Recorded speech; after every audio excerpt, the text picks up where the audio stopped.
ما أركفوني كبجمتو كداوتو تسيني نجا في جالي وقيم ما يجتمع تسيني فاتوان سينن كيسن نجا كودا فيديو كنا أمر ما تأجي فتا جولين جافي نجا فتا هندي كيسن جافي كيسن أسجل كان سنديرسا فيديو كنا تأجي فتشندرو سبسكرايب لايك بوكو هندي كنا سينن كيسن اسم نجا بلوتو كفاري جافي نجا فتا هندي كيسن نجا فتا وبلان باين سينا كاربو نكنا يمكننا من شكل نكنا وفتا سايدين من شكل أتابع يو شانتا كنا كنا من دبر سنة كنا نكنا لكن أنا ديريسا اسمه فيديو كو لايك سبسكرايب بوكو هندي كنا ورونا لايك سبسكرايب نبوتني بلكم إبتفاهم أكتسل على عادته إجتسل وانغاري عيلالو مالكامين إزوني كمان أنا كنا بلانسي فيديو كنا أما تلقي فتا غافي كيساني بيبي كيسان إسني فلاتا أما بيكم سكورا إسني جد أوبوليتو كوكاني إذا كا أوبوليتين تكا كزيتين غافتي ميشان شانتا كوتي يون نقديو ميشا دادا يوكان ميوتا وفتا إيسي ميوتا وشانتا كوتي نقديو جدي نيدن دي سيغارو Obboleetti koo ni dandeessa garuu wanti murteessan kiiloodha. Bakka tokko tokkotti kiiloo 40 dabarsu, bakka tokko tokkotti immoo kiiloo 30 wayi dabarsu. Waan murteessan kiiloodha jechuudha. Kiiloo kee amma biyya ati keessa jirtuuti jechuudha. Kiiloo sana dabarsinaan yookaan birrii kaffalta yookaan immoo kaargoo gochuun dirqama sitti ta'a jechuudha. Dursitee otoo achiin ka'in dura kaargoo gochuun sirraa eegama jechuudha. Murtees ati meeshaa waan barbaaddetti naqi meeshaan kee meeshaa tokkicha shaanta keessa galchite kiiloon sun hin cufataanan warroonni bakka kiiloo shaanta sana siif hin dabarsanii jechuudha. Kanaafiyyuu ati maal gochuu qabdaa duraan dursa kiiloo meeqan qabaa ofii keetiif tilmaamuu yookaan immoo kiiloo mana keessa yoo qabaatte kiiloo kee tilmaamuu kiiloo kee irra godhattee meeshaa kee safarachuun sirraa eegamaa jechuudha. Malee meeshaa kiiloo 100 yookiin immoo meeshaa kiiloo 50 ol 40 ol 30 ol itti naqtee bakka buufata xiyyaaraa yoo deemtu achitti dhimma zanama waan ta'eef hin ilaalama waan ta'eef keessa fudhatu jechuudha. Keessa gattaa jechuudha meeshaa kee. Kanaafiyyuu duraan dursa tikeetti kee otoo siin citiin dura haadha mana keetti kan si hojjisiistu sana kiiloo meeqatu darbuu danda'a? Kiiloo meeqan dabarsaa jettee gaafattee. Ana obboleetti koo gaarii akkasidha. Meeshaa keessan duraan dursa meeshaa ammamiin qabaa? Meeshaan koo immoo bakki nani deemu biyyan deemutti Itoophiyaa gara Itoophiyaa yeroon deemu meeshaa ammamiitu darbuu danda'a jettanii duraan dursa beekuun dirqama isinitti ta'a jechuudha. Kanaaf ani kaargoo yuu hergee kaargoo irraa afee shaantaa kootti naqadee kiiloon 13 woo kiiloo 15 darbinaan kiiloo 15 sana irraa naqannasiisanii jechuudha. Nangatee jechuudha.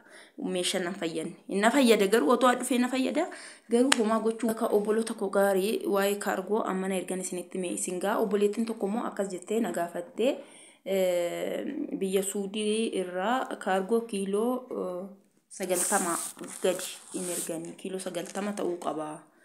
Garuu akka nani beekutti kaargoo kiiloo 15 hanga kiiloo 100 olitti ergachuun ni dandeessa jechuudha.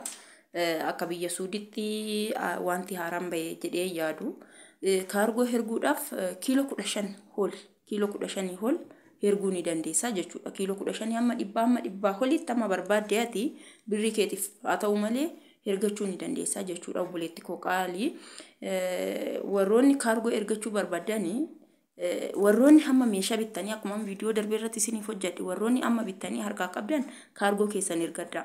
Warroonni immoo ganaa bituudhaaf yaalii gootan otoo akka kootitti akkuma dura isinitti hime biyya keessan irraa bitattanii baay'ee namatti tola jechuudha. Kanaaf waa'een kaargoo kanumadha. Seenaa ati immoo waggaa meeqa hojjettee biyya keetti galtee maal godhattee galtee jettan gaaffii isinii deebiseen ture. Waggaa lakkaa'uu miti waan waggaa lakkaa'uu miti isa hojjettu sana seefi gochuudha. Maala nu jedhaanii eenyudha? Maaliif beektu ijoollee isinitti himeen ture viidiyoo darbee irratti illee isinitti himeen ture. Yoo ati seefi godhattee waan ija qabu tokko godhatte maatiin kee irratti gammadaa ta'u maatiin kee baay'eetti gammadu jechuudha.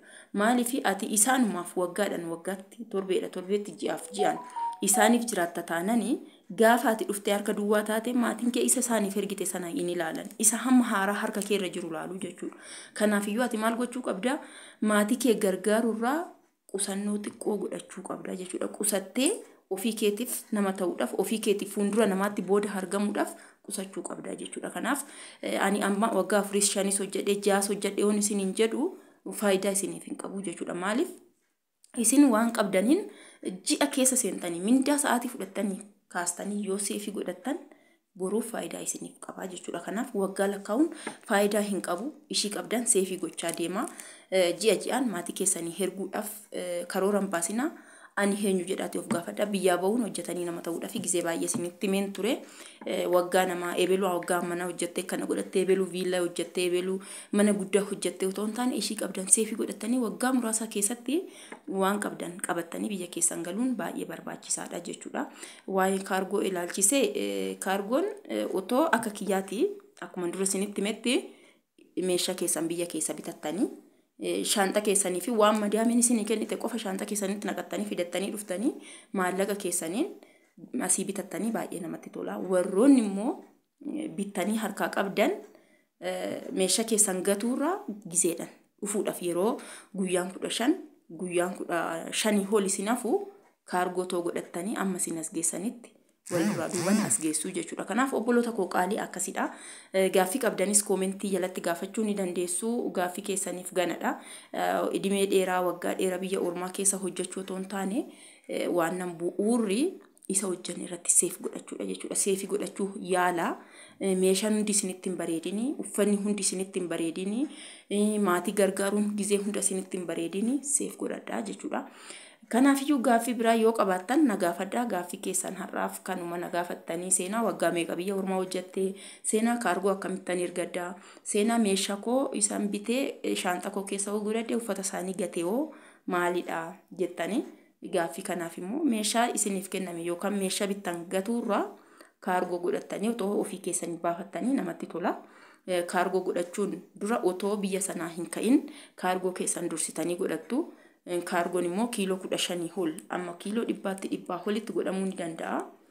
Garuu as biyya keessatti deddeebi'uun ni jira jechuudha. Akkuma kanaan dura isinitti hin deddeebitu. Guyyaa tokkoon baafachuun baay'ee tokko cimaa. Qaran isaarree akkasuma. Kanaafiyyuu kana baasii kana tu jira malee kaargoo meeshaa bittanii harkaa qabdan kaargoo godhadhaa amma gattan jechuudha. Garuu warroonni hin binne warroonni ganaa ji'oonni isinafu waggaan isinafu immoo meeshaa otoo bituu baattanii baay'ee gaariidha jechuudha. Hordoftoota seenaa waan dhaggeeffataniif guddaa galatooma. Viidiyoo biraatiin walitti deebina. Koomentii jalatti gaaffii keessan nagaafadhaa waan barbaaddan waan biyya keessaa jireenya biyya keessaa isinitti hima. Tokkoffaa immoo wanti nan isiniin jedhu jireenya biyya keessaa yaa hin cimusi garuu maalidha sammuu kee amansiisuudha waan nan jechuudha. Sammuu kee amansiistee nan jiraadha hojjette eessayyuu ni jiraatta jechuudha. Maaliif gizee hunda sarraatanyaa namaa ta'uun nu barbaachisu.